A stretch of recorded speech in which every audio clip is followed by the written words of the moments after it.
Bienvenue dans les enquêtes du Nouveau Détective. Le Nouveau Détective, premier magazine d'enquête sur les grands faits divers, et Engel présente « Il empoisonne sa femme pour toucher l'assurance vie ». Une enquête d'Axel Vigneux. Ça, c'est nouveau. Sarah connaît le couple Bowman depuis des années, mais c'est bien la première fois qu'elle voit Connor mettre les pieds dans la cuisine. Pourtant, cet après-midi d'août 2023, l'homme s'affaire autour d'un mixeur pour préparer un smoothie à sa femme. Mais Connor, qu'est-ce qui t'arrive ? Ça va, il y a un début à tout, non ? Tu vois que je suis pas rancunier. C'est pour toi que je fais ça. Alors comme ça, t'as attendu qu'on se sépare pour être au petit soin avec moi. Eh bah... Sois pas sarcastique, Betty. Il y a plein de bonnes choses là-dedans. Tu vas m'en dire des nouvelles. Et t'as trouvé où la recette ? Internet, ma chérie. Internet. Connor tend le verre dans les mains de son épouse Betty, qui observe la boisson d'un œil circonspect.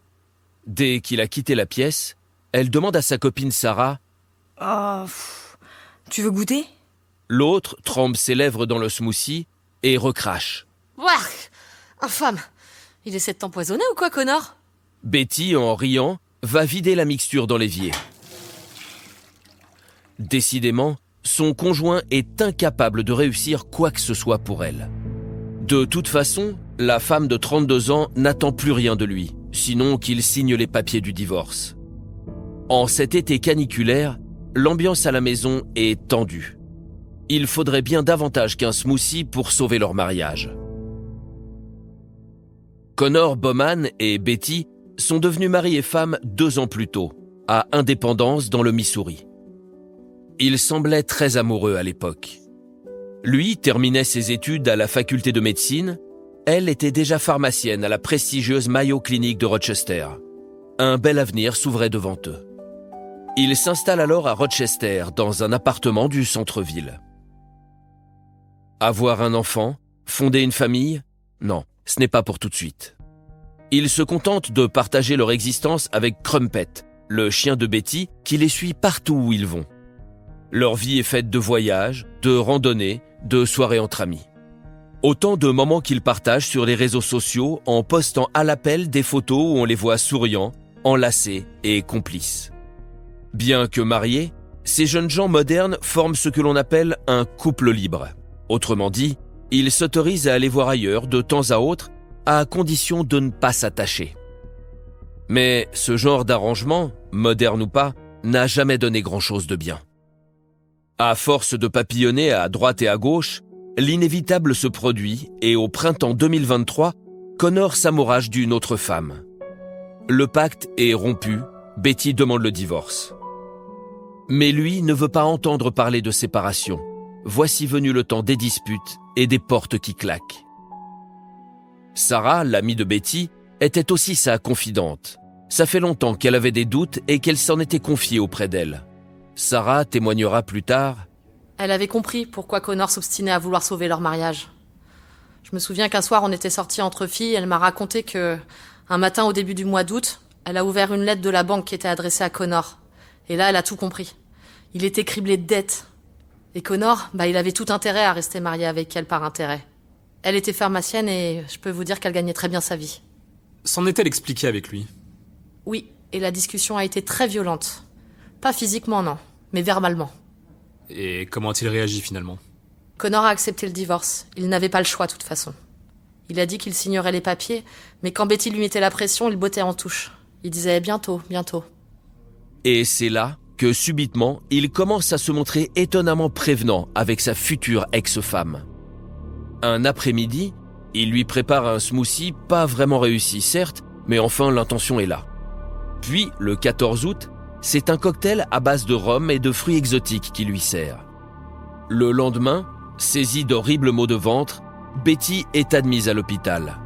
Forte diarrhée, déshydratation, douleur abdominale. Une intoxication alimentaire ? Non, c'est plus grave que ça, car en dépit des traitements médicaux, l'état de la malade continue à s'aggraver. Ses organes lâchent les uns après les autres.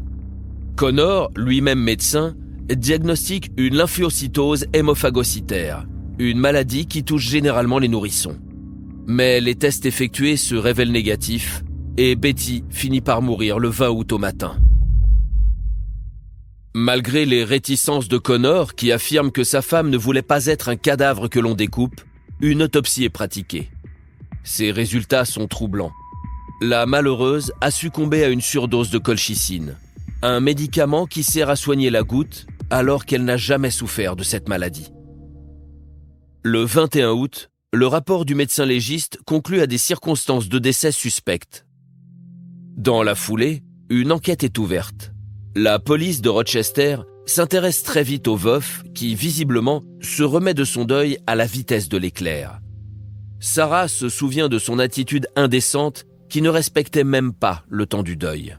Je dois vous dire que j'ai été choquée par son comportement. À peine 3 jours après la mort de Betty, je n'y croyais pas, mais il a organisé un apéritif festif avec son cercle d'amis proches. Non mais vous vous rendez compte ? J'ai refusé de venir moi, mais on m'a raconté que toutes les photos de Betty avaient disparu. Et lui, ce pavaner radio au milieu de ses amis, il en a même profité pour présenter sa nouvelle compagne qui était en fait sa maîtresse depuis plusieurs mois. Vous vous rendez compte ? Elle a emménagé chez lui à peine 1 semaine après le décès de sa femme.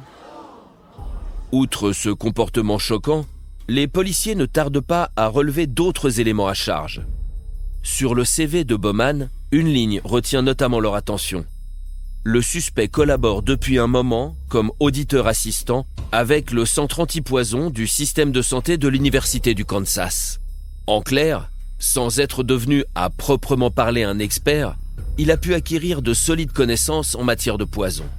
Autre point qui fait tilt dans le cerveau des enquêteurs, la découverte d'une assurance vie d'un montant de 450 000 $, souscrite quelques mois plus tôt sur la tête de Betty.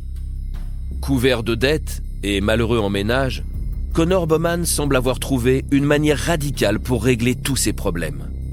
Mais fin septembre, 1 mois après la mort de sa femme, on ne dispose toujours d'aucune preuve matérielle l'incriminant. Les soupçons qui pèsent sur lui, même solidement étayés, ne peuvent suffire à l'arrêter. C'est alors que l'Université du Kansas fournit la pièce manquante du puzzle. L'établissement signale que ses ordinateurs ont servi à d'étranges recherches début août. À plusieurs reprises, quelqu'un s'est renseigné sur les dosages de colchicine et de nitrate de sodium. Les dates et les horaires correspondent au moment où Connor Bowman était dans les murs. Tous les ordinateurs du centre antipoison sont saisis et analysés en profondeur. Cet examen révèle rapidement comment le veuf a concocté son plan, sur le plan pratique comme sur le plan juridique. Il a par exemple voulu savoir si ses historiques de recherche auraient une valeur légale devant les tribunaux, si la police pouvait tracer des colis ou encore s'il pouvait supprimer les données d'Amazon à distance. Mieux, 5 jours avant que Betty soit hospitalisée, Bowman a passé une commande sur le site Mark Cuban Cost Plug Drugs, une pharmacie en ligne. Dans son panier, pas de Doliprane bien évidemment, mais une dose mortelle de colchicine. Interpellé et mis en examen pour meurtre au second degré, le jeune médecin persiste depuis à nier l'évidence. À l'entendre, il n'aurait rien à voir avec la mort de Betty. Vu le cocktail de preuves qui servira au juré, on voit mal comment il pourra échapper à la prison à perpétuité.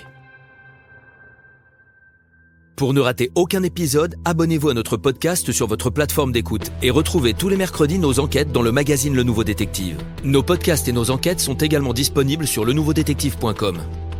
Si l'affaire n'a pas encore été jugée ou venait à passer en appel, nous rappelons que les protagonistes bénéficient toujours de la présomption d'innocence. Les noms et prénoms de certains personnages